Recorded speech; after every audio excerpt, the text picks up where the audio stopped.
Donc ce matin, je vais continuer notre série sur Éphésiens et on a découvert quelques trucs la dernière semaine. On est en train de découvrir 5 points sur chapitre 1 dans la lettre de Paul aux Éphésiens.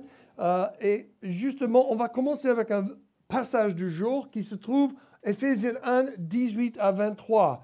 Aujourd'hui, on va cibler ces versets un peu plus. « Je prie qu'il illumine les yeux de votre cœur pour que vous sachiez quelle est l'espérance qui s'attache à son appel. Quelle est la richesse de son glorieux héritage au milieu des saints et quelle est l'infinie grandeur de sa puissance qui se manifeste avec efficacité par le pouvoir de sa force envers nous qui croyons. Cette puissance, il a déployée en Christ quand il l'a ressuscité et il l'a fait asseoir à sa droite dans les lieux célestes, au-dessus de toute domination, de toute autorité, de toute puissance, de toute souveraineté et de tout nom qui peut être nommé, non seulement dans le monde présent, mais encore dans le monde à venir. Il a tout mis sous ses pieds et il l'a donné pour chef suprême à l'Église qui est son corps, la plénitude de celui qui remplit tout en tous. Alléluia, la parole de Dieu est puissante, hein? Bon, pour donner un peu de contexte à cette situation-là, on va dire que Paul avait contribué à la création de cette église en Éphèse. Dans la ville d'Éphèse, en arrivant en bateau, en se rendant à la synagogue juive locale et en y prêchant sur Jésus pendant des mois. Lorsqu'il a été chassé de la synagogue, parce qu'il a prêché l'évangile avec puissance, il s'est rendu à l'université locale et s'est installé dans le département de philosophie, qui va commencer par là, où il a affronté le principal sceptique jour après jour pendant 2 ans, pendant qu'il prêchait, un certain nombre de miracles incontestables ont commencé à se produire. Et certains prêtres juifs ont essayé de les reproduire. C'est bien quand tu fais des miracles que les autres religions ils commencent à essayer de reproduire. On commence à poser les mains sur les gens et le cancer disparaît. Et les autres disent, ah ben, ils ont fait, peut-être on peut le faire aussi. Hein? On va essayer. Il y a un peu de jalousie qui rentre dedans aussi. Hein? Ce qui leur a valu d'être battus à plate couture par un homme qui ne voulait pas qu'ils fassent des expériences sur lui. Lorsque certains qui pratiquaient la sorcellerie ont vu que le pouvoir de Jésus sur le péché et le mal était légitime et tangible, ils ont jeté leur vieux livre et parchemin et sont devenus chrétiens et ont brûlé le reste de leur ancienne vie comme une façon de s'identifier publiquement avec Jésus. C'est intéressant, non? Lorsque cela s'est produit, tout cela s'est trouvé dans le livre des Actes des Apôtres. Lorsque cela s'est produit, un homme d'affaires local qui vivait de la fabrication d'idoles n'a pas apprécié la baisse de ses revenus, dû au fait que les gens n'achetaient pas des idoles d'Artémis qu'il fabriquait. Il a formé un syndicat, tout le monde dit syndicat, mais il n'y a personne qui veut dire ça. C'est comme une mauvaise profession, une mauvaise confession, non? C'est juste un mot, hein? Il a formé un syndicat dans le but d'expulser le christianisme de la ville et a provoqué une émeute dans la ville.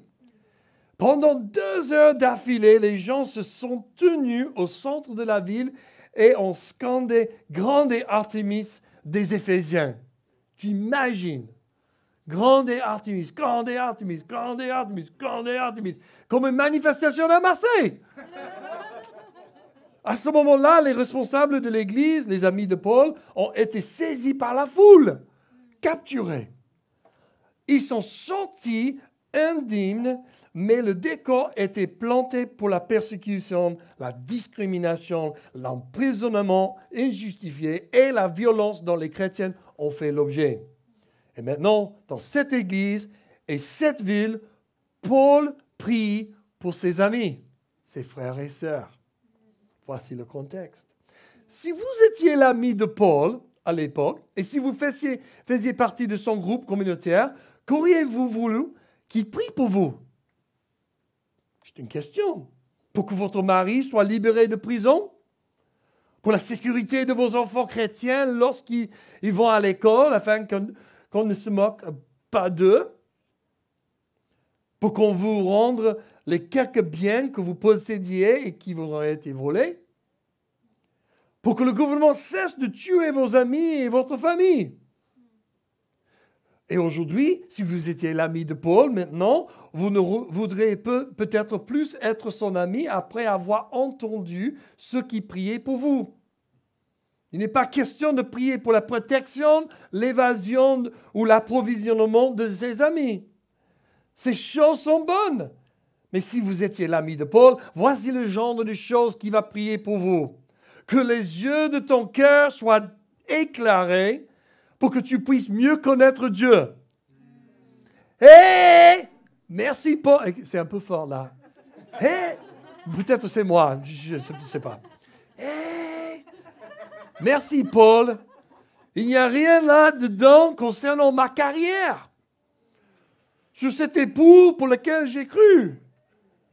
Et ma maison de vacances. Non, non et non. Ça semble vraiment dur. Pourquoi prie-t-il de cette façon? Voici pourquoi.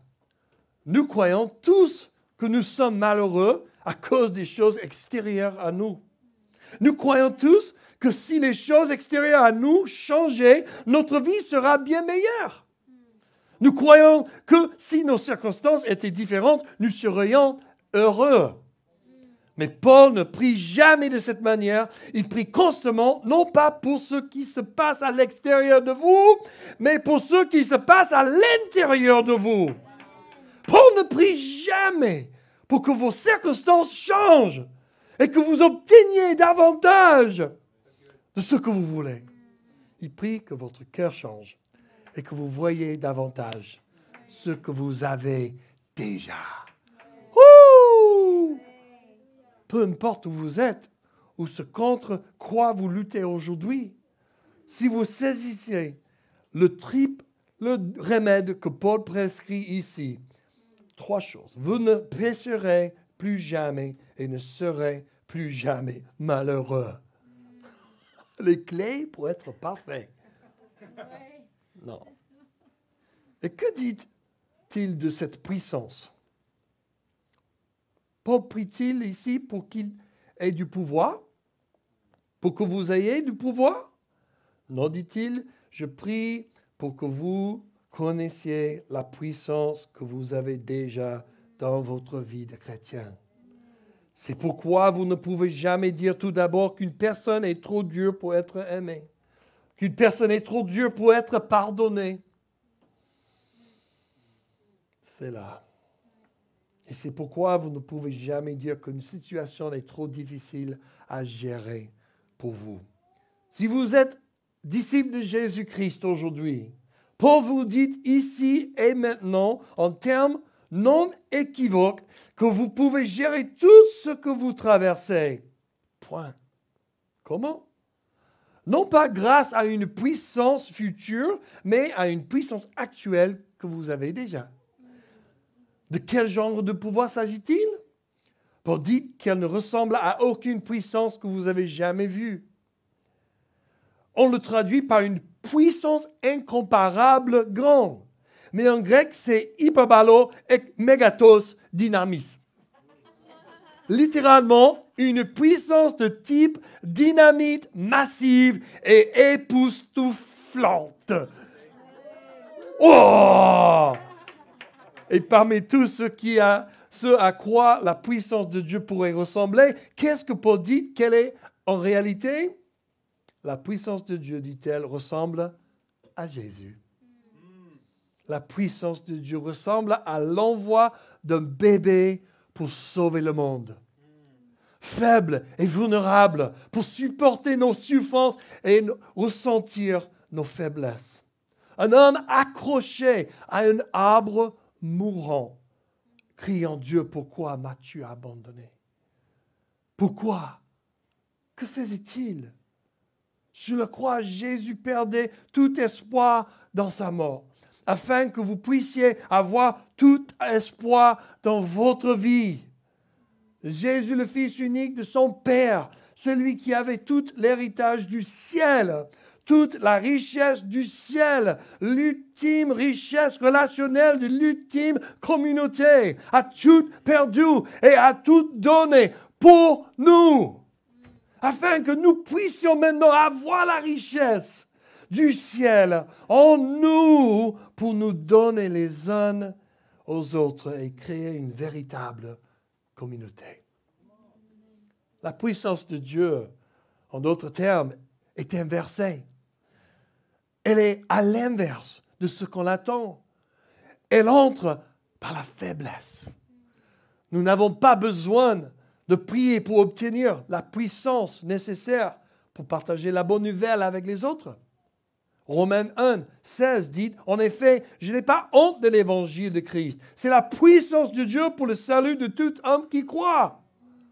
Nous n'avons pas non plus besoin de prier pour obtenir la puissance nécessaire pour faire la volonté de Dieu, parce que Paul nous l'assure en Philippiens 2, 13, où il dit, en effet, c'est Dieu qui produit en vous le vouloir et le faire pour son projet bienveillant. C'est lui qui produit en nous. Mais lorsque nous regardons ce que Paul spécifie au verset 20, ce que Dieu le Père a accompli en Christ, ce qu'il a fidèlement accompli au nom de son Fils et son assurance qu'il accomplira tout aussi fidèlement son œuvre en notre faveur, quel motif avons-nous de douter? À la lumière d'une telle assurance, comment un chrétien peut-il se sentir en danger, abandonné ou même impuissant? La même puissance divine, illimitée, qu'il a ressuscité des morts, nous ressuscitera des morts. Et la même puissance qu'il a fait asseoir à sa droite dans les lieux célestes, nous y fera asseoir avec lui. En attendant, cette puissance de résurrection est à notre disposition pour vivre à sa gloire. Petite illustration. Lorsqu'on court sur les missions au séminaire, un monsieur, Herbert Jackson, a raconté comment, en tant que nouveau missionnaire, on lui avait attribué une voiture qui ne demeurait pas sans qu'on la pousse. Après avoir réfléchi à son problème, il a conçu un plan. Il se rendit à l'école près de chez lui, obtint la permission de faire sortir quelques enfants de la classe et leur demande de pousser sa voiture. Au fur et à mesure qu'il faisait sa tournée, il s'est garé sur une colline où laissait le moteur tourner. Il a utilisé ce procédé ingénieux pendant 2 ans. Une mauvaise santé obligea la famille Jackson à partir. Un nouveau missionnaire arriva dans cette station. Et lorsque Jackson commença fièrement à expliquer son dispositif pour faire démarrer la voiture, le nouvel homme commença à regarder sous le capot. Avant que l'explication ne soit terminée, le nouveau missionnaire l'interrompt. « Dr. Jackson, je crois que le seul problème est ce câble desserré. » Il donne un tour au câble, monte dans la voiture, tourne la clé et, à la grande surprise de Jackson, le moteur rugit. Pendant 2 ans, les problèmes inutiles étaient devenus une routine. Le courant était là tout le temps. Seule une connexion lâche empêchait Jackson de mettre cette puissance à profit. Pensez à nos circonstances. Pensez à nos besoins pour la puissance. Vous avez toute la puissance en vous. Nous avons toute la puissance de Jésus en nous déjà. Peut-être il y a un câble qui a pété.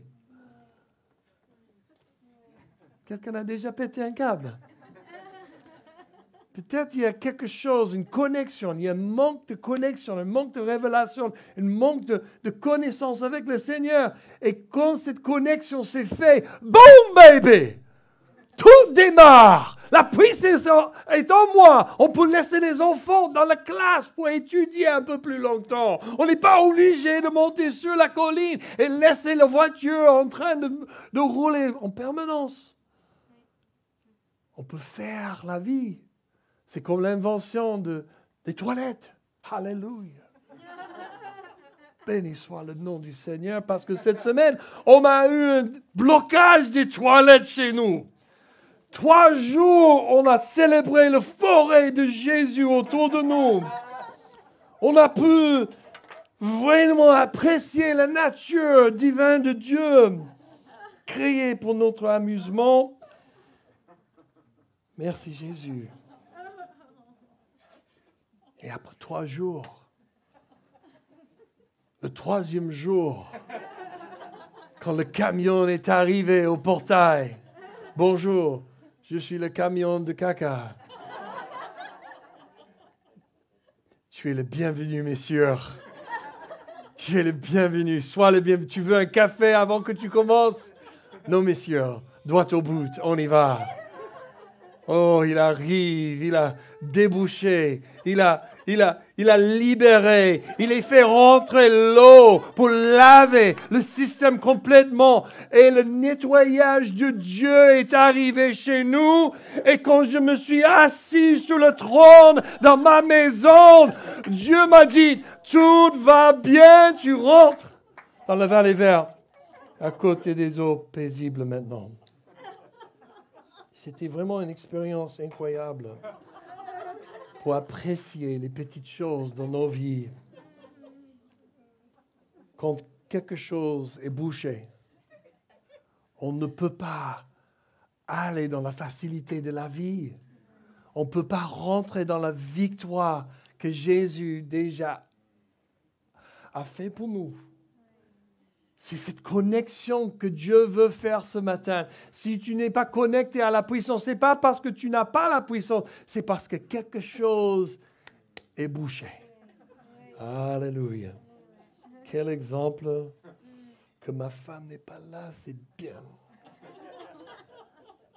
Donc on a étudié la semaine dernière la croissance par la prière, la croissance par la personne de Dieu, connaître la personne de Dieu, et la croissance par la promesse de Dieu. Cette semaine, déjà, on a parlé justement la croissance par la puissance de Dieu. Être débouché, reconnecter le câble et voir combien tu es puissant en Jésus-Christ. Et maintenant et dernièrement, on va découvrir que nous puissions croître en Jésus-Christ par notre position, en connaissant notre position en Dieu. En Éphésiens 1, 20 à 23, on a lu à tout à l'heure, on va relire cette puissance. Il a déployé en Christ quand il a ressuscité et il a fait asseoir à sa droite dans les lieux célestes, au-dessus de toute domination. Tout le monde dit au-dessus. De toute domination, de toute autorité, de toute puissance, de toute souveraineté, de tout nom qui peut être nommé. Non seulement dans ce monde, mais encore dans le monde à venir. Il a tout mis sous ses pieds et il a donné pour chef suprême à l'Église. Qui est l'Église? C'est nous. Qui est le chef suprême? Oui. Et nous avec lui. Parce que nous sommes assis avec Jésus-Christ dans les lieux célestes. Et la même autorité qu'il a eue, il nous a donné. Donc quand il dit, il est le chef suprême, il dit aussi que le chef suprême est nous. Il dit, donnez pour chef suprême à l'Église, qui est son corps, la plénitude de celui qui remplit tout en tous. C'est-à-dire que Dieu est en train de dire que notre position en Jésus-Christ, c'est qu'on est pareil. On n'est pas le Christ, hein? Fais attention là. Mais la même puissance qu'il a exercée quand il était par terre, sur la terre, nous avons déjà en lui aussi. Le même esprit qu'il avait, on a en nous. Notre position en Christ n'est pas un peu plus bas, mais il nous a fait assis à côté de lui. Nous sommes, comme Paul a dit dans les autres chapitres, il dit que nous sommes des co-héritiers avec Jésus-Christ. tout ce que Jésus a hérité du Père, nous avons hérité aussi. Nous sommes déjà placés dans l'esprit, dans les lieux célestes, avec Jésus-Christ. C'est puissant. C'est-à-dire que s'il est déjà assis à droite de son trône et dans les lieux célestes, au-dessus de toute domination, qui est assis avec lui? Nous. Au-dessus de toute domination. Vous êtes au-dessus de toute domination, de toute autorité, de toute puissance, de toute souveraineté, de tout nom qui peut être nommé. Nous sommes le corps de Christ, toi et moi, qui sont en Jésus-Christ. Dès que tu donnes ta vie à Jésus, tu sais, tu es placé en Jésus-Christ. Pas parce que tu l'as mérité, pas parce que tu as gagné quelque chose, c'est juste parce que la grâce de Dieu est donnée. C'est le don de Dieu. Passons de la puissance du Christ à sa majesté. La demande de Paul est que le Seigneur donne aux croyants la compréhension de la grandeur de la personne qui les sécurise et les rend capables. Quelle grande bénédiction nous pouvons avoir lorsque nous prenons le temps de mettre de côté nos propres préoccupations et besoins et que nous nous concentrons simplement sur le Seigneur de gloire. Permettons au Saint-Esprit de faire en nous ce que Paul lui a demandé de faire dans les Éphésiens, nous donner une profonde compréhension de la vérité que notre Seigneur est bien au-dessus de toute règle, autorité, puissance, domination, etc. Non seulement dans ce siècle, mais aussi dans celui à venir. Ciao, ciao. Désolé, je suis trop fort. Hein? Au revoir. Les termes règles, qui signifient chef au premier, autorité, puissance et domination, étaient des termes juifs traditionnels pour désigner des êtres angéliques de haut rang et de grande puissance. Ce que nous voulons dire ici, c'est que la puissance du Christ appliquée au nom du croyant ne peut être renversée, niée ou vaincue, car elle surpasse de loin celle des armées de Satan qui cherchent à la vaincre. Notre Seigneur est non seulement au-dessus, mais bien au-dessus de toutes, de tous. Il est au-dessus de Satan et du système mondial de Satan. Il est au-dessus des saints anges et des anges déchus, au-dessus des personnes sauvées et des personnes non sauvées, pour le temps et pour l'éternité. Il est au-dessus de tous les noms, titres, rangs, niveaux, pouvoirs, juridictions de tout l'univers. Comme le précise le verset 22, Dieu le Père a soumis toutes ces choses sous ses pieds. Il n'y a pas de limite dans le temps, car Paul a dit que le Christ sera suprême non seulement dans ce siècle, mais aussi dans celui à venir, c'est-à-dire le royaume éternel du Seigneur Jésus-Christ. Plus important encore, en ce qui concerne les croyants, Dieu l'a donné comme chef de toutes les choses à l'Église, qui est son corps, la plénitude de celui qui remplit tout en tous.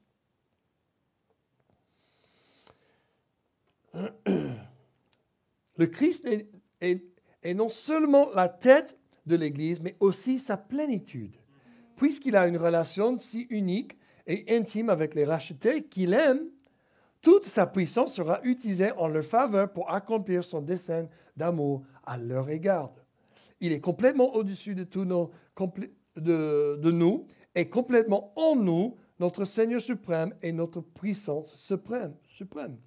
L'Église, comme le précise le verset 23, est la plénitude ou la complément de Christ. De même qu'une tête doit avoir un corps pour manifester la gloire de cette tête, de même le Seigneur doit avoir l'Église pour manifester sa gloire. L'Église est son corps. Dans une merveille palpitante et sécurisante, il nous a choisis pour afficher sa majesté incomparable. Est-ce que vous avez capté ça?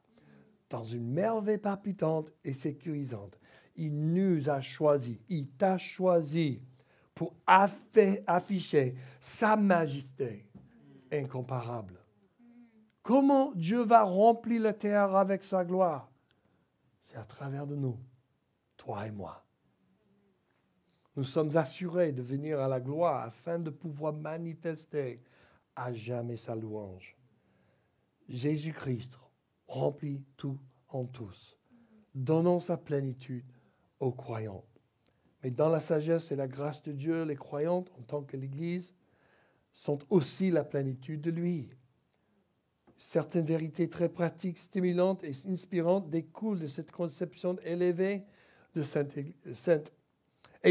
de l'Église. Par exemple, Éphésiens 2:6 nous dit « Il nous a ressuscités et fait asseoir avec lui dans les lieux célestes en Jésus-Christ », comme j'ai déjà cité. Si nous sommes assis avec lui dans les lieux célestes et qu'il est le maître de tout, qu'est-ce que cela signifie pour notre position en Christ? Voici quelques-unes des expressions qui parlent de notre position en Christ que nous trouvons dans les lettres aux Éphésiens. Est-ce que vous êtes prêts? Verset 1:1, nous sommes en Jésus-Christ. 1:3, nous sommes bénis en Christ. 1:4, nous sommes choisis en lui. Nous sommes adoptés par le Christ, acceptés dans le bien-aimé, rachetés et pardonnés en Christ, avoir tout centré en Christ. Tous ces versets sont en Éphésiens 1 pour l'instant. Héritage en Christ, glorifié en Christ, la foi en Jésus-Christ, la sagesse en lui, l'espérance en Christ, puissance en Christ, rendue vivante en Christ, créée en Christ, rendue proche en Christ, croissance en Christ, construit en Christ, participant de sa promesse en Christ, la sagesse de Dieu manifestée en Christ, l'audace et l'accès par le Christ. Wow, voilà où nous en sommes en Dieu, grâce à la mort sur la croix de Jésus-Christ. Tu sais, Jésus nous a donné la meilleure position de tout. Et quand on connaît notre position en Jésus-Christ, on ne peut pas continuer à agir comme on a agi avant. Lorsque nous réalisons qui nous sommes, notre position et notre puissance en Christ, notre tête devrait se lever et notre démarche devrait changer. Nous ne sommes plus la queue, mais nous sommes la tête. Nous sommes la royauté, prêts à servir Dieu et le monde qui nous entoure avec la plus grande amour et la plus grande des nouvelles. Amen. Merci Seigneur pour ta parole. Merci Seigneur que tu nous donnes une révélation ce matin de qui nous sommes en Jésus-Christ, en position et en pouvoir. Nous sommes là avec beaucoup d'espérance ce matin. On n'est pas sans espérance. Tu es notre espérance, Jésus. Amen. Amen. Ce matin, je sais que peut-être j'ai parlé trop rapide pour vous. Peut-être que j'ai expliqué des choses pas assez. Mais vous êtes bien aimés, tellement aimés en Jésus-Christ, qui t'a donné une position au-delà. Tu n'es pas impuissant. Peut-être ton câble n'est pas connecté. Peut-être les toilettes, la plomberie est un peu bouchée. Le plafond est un peu plus trop bas pour toi maintenant.